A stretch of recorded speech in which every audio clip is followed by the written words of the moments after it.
What's going on there, guys? We're back with another one. And today we got to talk about Michael Wilbon calling out Pat McAfee, who also works on ESPN. And, they were talking about, on Pardon the Interruption, the PGA Tour being in a negotiation with PIF, which is Public Investment Fund out of Saudi Arabia. And they announced the framework of an agreement back in June 2023, but they're still having talks, but it sounds like it may go through.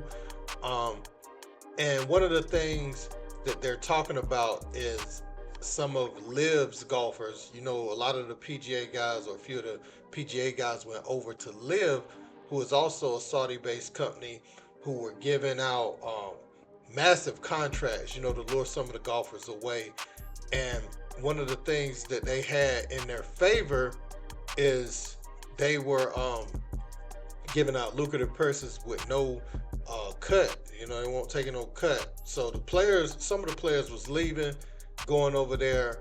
And I think one of the things that may happen, they're talking about, if some of the players do decide to come back, if this big deal with PIF goes through, that they want some of the players to pay some things back. I'm going to read you a piece of this article that came from Bloomberg. It says, a deal isn't a certainty and talks may still fail. A particular sticking point is John Rahm's reported $300 million LIV contract struck late last year, the people said, asking not to be named, discussing the private information. Some PGA Tour players want Rahm and others to hand back money they've made from LIV, the people said. Other options include paying fines to participate in events, giving to charity, or agreeing to forfeit any future career winnings on the PGA Tour, the people said. So that is a wild act, to ask somebody not to profit off of their profession because you feel some sort of way if they come back, kind of get off my lawn because you chose to go over there. But we're going to listen to what Michael Wilbon said in regards to this. An article in Bloomberg says some PGA players want any returning LIV players to hand back money they've made from LIV, or give money to charity, or pay a fine, or give back prize money they might win from future tour events. Wilbon, is this a reasonable request? I can't use the words that I would use to the face of any one of those colleagues if they suggested that. I guess if I wore a black tank top and I could get away with those words on this show, I would use them. I would use them to their faces, okay? So we can't even get there. But you can write them down and we can hold them up. Yeah, we can. Yeah, I don't even think I can write them down to hold them up. There would be a suspension coming, and I'm not ready for that. So not only would I not consider it, I would say, get off my lawn, get away from my house, get out of this meeting. I'm not giving you blank, blank, blank with apostrophe S. Yeah. A dime back, not a dime, go straight to hell. Yeah, So Michael Wilbon was right in what he was saying, how he would address that. But as far as the Pat McAfee thing, which is what I kind of want to stick on, Pat McAfee came in owning a show where, even if they want to take him off of air for something he said for a few days, his show would still be streaming on YouTube, and it will be taking viewership from the people that's used to watching that in the time slot. See, he kind of got them by the neck as far as what he can say and get away with, because what you gonna do? I still own the rights to my show, and if you pull me off the time slot to teach me a lesson, I'm gonna funnel that traffic over to YouTube and over to other various platforms, wherever it's streaming. I don't know where else he streams it at, but definitely YouTube's gonna have a lot of that, and you're gonna have to try to find something to just put in that time slot. So how are they really gonna teach him a lesson for what he gonna say? The only thing they try to do is have a conversation with him behind the scenes, and he can respect what they say, or he can go off the handle and just walk out. And yeah, he afforded that because of his look, obviously, but more so, he owns his thing. You know what I'm saying? Like, it's the same reason they didn't get rid of Shannon Sharp off First Take. Even though he's a worker on there, they know that, if Shannon came up with a daytime show where he was streaming while they were on, he would take their viewers. They ain't stupid. So they only stand on business to a point.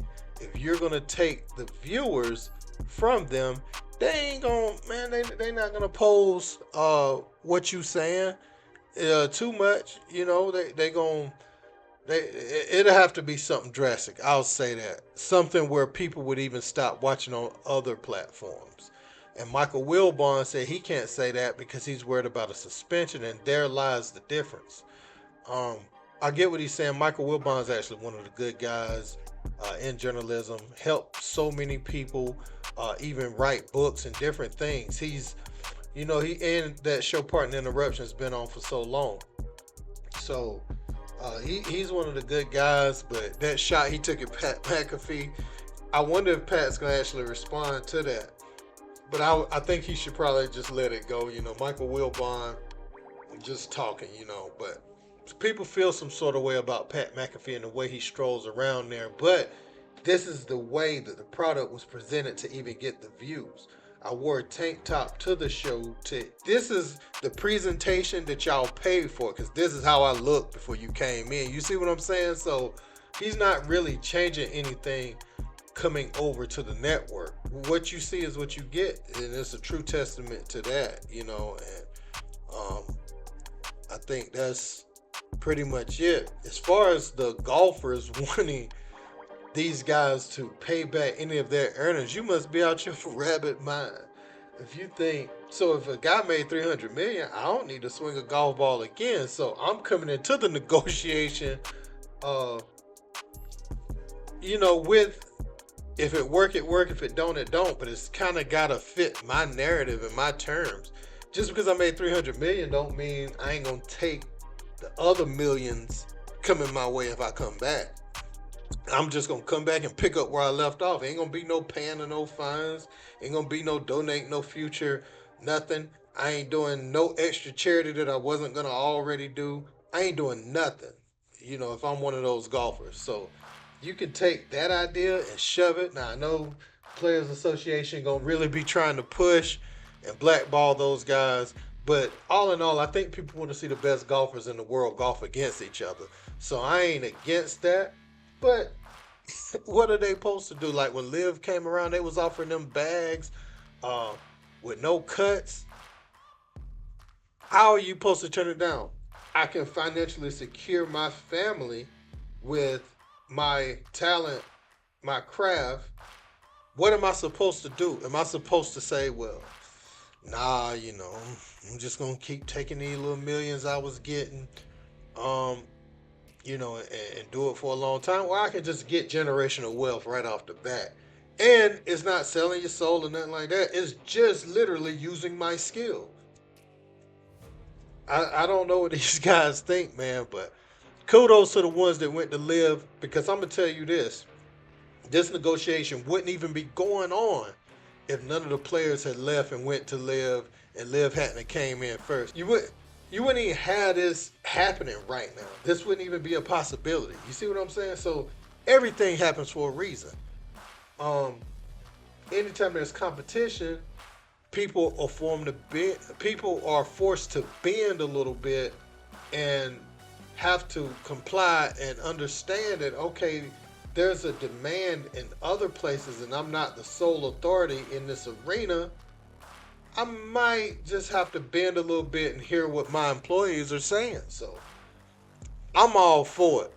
You know, capitalism 101. But let me know what you guys think in the comments. Don't forget to like, share, and subscribe. Till next time. Peace.